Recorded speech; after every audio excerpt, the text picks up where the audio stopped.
Hello दोस्तों, तो पिछले एपिसोड में हमने देखा कि जियाफन को इन लोगों ने सुनवाई के लिए बुला लिया था, जबकि साथ ही साथ यहाँ पर जियाफन की मुलाकात जिया से हो जाती है, जहाँ जिया ने जियाफन के सामने अपने प्यार का इजहार कर दिया था और इस बार जियाफन भी उसे एक्सेप्ट कर लेता है। लेकिन साथ ही साथ जियाफन नहीं जानता था कि कल की सुनवाई के बाद वो जिंदा बचेगा या नहीं, जबकि दूसरी तरफ डीमंस यहाँ किन्यू साइट पर हमला करने का प्लान बना रहे थे। अब आगे नेक्स्ट एपिसोड के शुरू में हम मास्टर जूफान को देखते हैं, जो कि किन्यू सेट के रूल बुक्स को पढ़ रहे थे। उसमें लिखा हुआ था कि रूल नंबर 461, अगर कोई भी डेसिबल किसी दूसरे सेट की टेक्निक को चुराने की कोशिश करता है तो उसे स्कूल से निकाल दिया जाएगा, जबकि उसे सारी जिंदगी कैद रहना होगा। और इसके बाद हम रूल नंबर 542 के बारे में पढ़ते हैं, जिसमें लिखा हुआ था कि अगर कोई भी डेसिबल डीमन सेट के साथ मिला हुआ पाया गया तो उसको मौत की सजा सुना दी जाएगी। हम मास्टर जूफान इस रूल बुक को पढ़ रहे थे, जबकि दूसरी तरफ हम बाकी के डेसिबल्स को हैं जो कि यहाँ पर सुनवाई की तैयारियां कर रहे थे। तभी वहाँ पर जियाफन भी अपने मास्टर के साथ पहुँच जाता है, जबकि दूसरी तरफ किन्यू सेट के बाहर हम देखते हैं कि डीमंस भी यहाँ पर आ चुके थे। डीमन किंग देखते हैं कि किन्यू सेट के आसपास तो एक शील्ड है जिसे वो तोड़ नहीं पा रहा था। ये देखकर पॉइजन मास्टर कहता है कि मुझे इसे तोड़ने का एक तरीका मालूम है, और वो ये कहते साथ ही अपने पास से एक टेक्निक को परफॉर्म करना शुरू कर देता है, जहाँ थोड़ी देर की कोशिश के बाद आखिरकार उसने उस शील्ड को ब्रेक कर दिया था, जो देखकर वहाँ पर मौजूद सारे के सारे डीमन एक साथ सेट पर हमला करना शुरू कर देते हैं। इसके बाद सीन शिफ्ट होकर यहाँ जियाफन की सुनवाई पर आ गया था, जहाँ मास्टर डाओजुआन जियाफन से कहते हैं कि तुम्हें यहाँ के रूल्स तो अच्छे से मालूम ही होंगे। जो सुनकर जियाफन कहते हैं कि जी मास्टर, मैं अच्छे से जानता हूँ और मैं उन्हें कभी भी तोड़ने की कोशिश नहीं कर सकता। लेकिन मास्टर डाओजुआन उसे कहते हैं कि तुमने ऑलरेडी तोड़ दिया।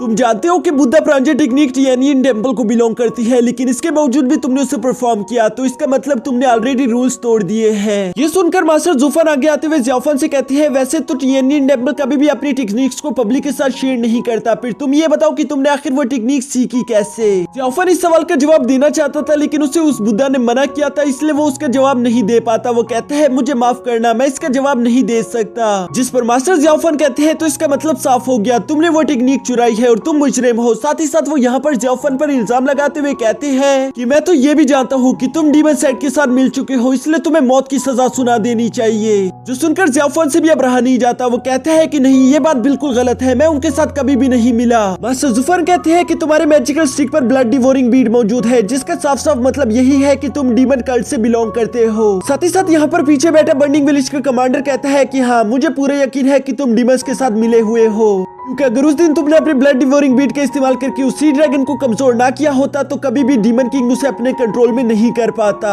ये सुनकर मास्टर टियन आगे आते हुए कहते हैं कि तुम इस तरह की चीजों का इल्जाम मेरे स्टूडेंट पर नहीं लगा सकते, तुम लोग जानते थे कि वो उस वक्त के लिए जरूरी था। यहाँ मास्टर टियन और बर्निंग विलेज के कमांडर के बीच बहस हो गई थी, जहाँ जियाफन बीच में आकर कहता है कि मैं कोई डीमन नहीं हूँ, मैंने अगर उस ब्लड डिवोरिंग बीट का इस्तेमाल किया तो उसमें कोई गलत बात नहीं, क्योंकि मैंने हमेशा उसे सिर्फ अच्छाई के लिए ही इस्तेमाल किया है। ये सुनकर बर्निंग विलेज का कमांडर कहता है कि अच्छा, तो तुम इस बारे में क्या कहना चाहोगे, क्योंकि मैंने सुना था कि तुम डीमन किंग की बेटी को भी जानते हो। जो सुनकर तो जियाफन थोड़ी देर के लिए खामोश हो गया था, लेकिन उसके मास्टर कहते हैं कि मैं अपने स्टूडेंट को अच्छे से जानता हूँ, वो कभी भी हमें धोखा नहीं दे सकता। तभी जियाफन भी यहाँ पर इन लोगों को कहता है कि उसने ब्लड कीव में मेरी जान बचाई थी, और वैसे भी मेरे मास्टर ने मुझे सिखाया है कि किसी की अच्छाई का बदला कैसे दिया जाता है। यहाँ ये बात सुनकर वो कमांडर कहता है कि अच्छा हुआ कि तुमने मान तो लिया। जिस पर जियाफन कहते हैं कि इसका मतलब ये नहीं कि मैं डीमन सेट से बिलोंग करता हूँ, लेकिन दूसरी तरफ हम देखते हैं कि मास्टर जूफान तो पहले ही अपना फैसला कर चुके थे, इसलिए अब वो मास्टर डाओजुआन से भी कहते हैं कि मास्टर, आपको भी अब अपना फैसला सुना देना चाहिए, क्योंकि पहले तो आप कभी भी ऐसा नहीं करते थे।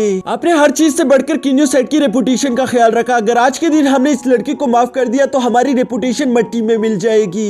ये सारी बातें सुनने के बाद मास्टर डाओजुआन थोड़ी देर के लिए सोचते हुए कहते हैं कि इंसानियत की हिफाजत के लिए और अपनी किन्यू सेट की रेपुटेशन को बचाने के लिए मैं फैसला सुनाता हूँ कि तुम दोषी हो और तुम पर बिजली गिराकर तुम्हारी जान ली जाएगी, यही तुम्हारी सजा है। ये सुनकर वहाँ पर मौजूद सब लोग ही काफी जरा घबरा गई थी, जबकि मिस्यू भी बड़ी तेजी के साथ आगे आकर कहती है, मास्टर डाओजुआन, मैं भी कुछ कहना चाहती हूँ। जिसके बाद वो कहती है कि मैं जियाफन की कुछ ज्यादा गहरी दोस्त नहीं, लेकिन उस दिन मैं भी वहाँ पर उस ब्लड केव में मौजूद थी। हम पर हजारों डीमंस ने हमला कर दिया था, जबकि दूसरी तरफ जियाफन अपनी जान की परवाह किए हुए उन डीमंस से आखिरी दम तक फाइट कर रहा था। इसलिए मैं अपनी जिंदगी को दांव पर लगाकर ये कहना चाहती हूँ कि जियाफन डीमंस का कोई जासूस नहीं है। अगर वो डीमंस का जासूस निकला तो आप मुझे भी जान से मार सकते हो। बस उससे पहले मैं चाहती हूँ हो कि आप थोड़ी सी और इन्वेस्टिगेशन करें। जबकि दूसरी तरफ ज़ियाफन ये सारी बातें सुनकर काफी जरा हैरान दिखाई दे रहा था, क्योंकि मिस यूवी ने उसके लिए अपनी जान दांव पर लगा दी थी। तभी वहाँ पर जिनियो भी बड़ी तेजी के साथ आकर मास्टर से कहता है कि मास्टर मैं भी अपनी जान को दांव पर लगाने के लिए तैयार हूँ। मैं ज़ियाफन के साथ बचपन से बड़ा हुआ, वो कुछ भी हो सकता है लेकिन डीमन का जासूस तो कभी नहीं।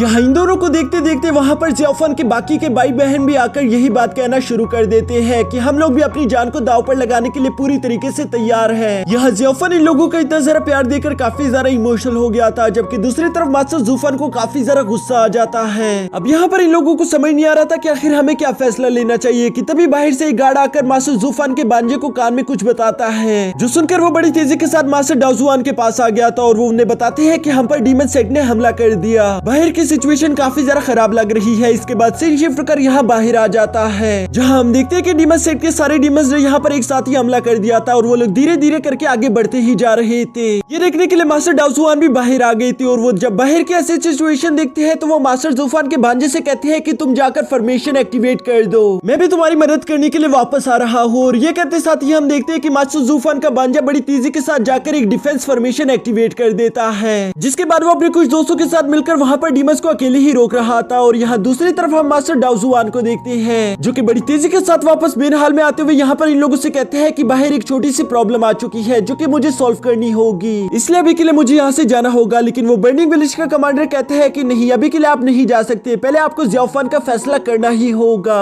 जो सुनकर मास्टर डाओजुआन ज़ियाफन की मैजिकल स्टिक उठाते हुए ज़ियाफन से कहते हैं कि तुम बहुत छोटे थे जब तुम यहाँ पर आए, हमने तुम पर रहम खाया, हमने तुम्हें घर दिया, जगह दी, और उसके बावजूद तुमने क्या किया, तुम डीमन साइड के साथ मिल गए और तुमने हमें धोखा दिया। किस चीज के लिए? क्या तुम्हें वो हमसे कुछ ज्यादा दे रही है? जिस पर ज़ियाफन कहता है नहीं, ऐसी कोई बात नहीं, मैं उनके साथ नहीं मिला हुआ, प्लीज आप मुझ पर यकीन कीजिए। यहाँ पर ज़ियाफन अभी ये सब कह ही रहा था कि तभी हम उस मैजिकल स्टिक पर देखते हैं, जहाँ एक 7 टेल क्रीचर बड़ी तेजी के साथ मास्टर डाओजुआन की बॉडी में घुस गया था और वो उन्हें काट लेता है, जिसकी वजह से मास्टर डाओजुआन की हालत तो काफी ज्यादा खराब हो चुकी थी।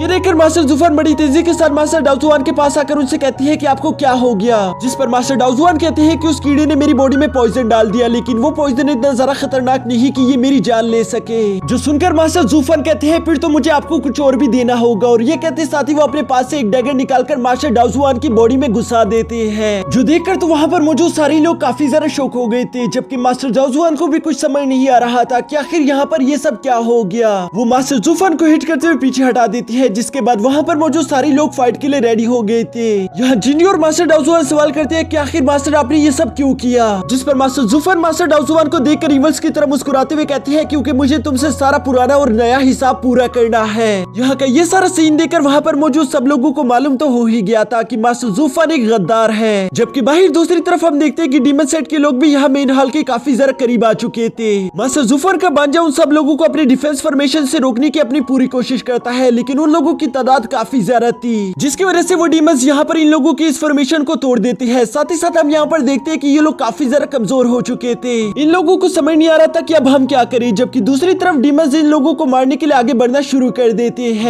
और इसी के साथ हमारा ये एपिसोड यहीं पर खत्म हो जाता है। तो अगर दोस्तों आप लोगों को वीडियो देखकर जरा से भी खुशी हुई या मजा आया तो वीडियो को लाइक करके चैनल को सब्सक्राइब जरूर से कर देना।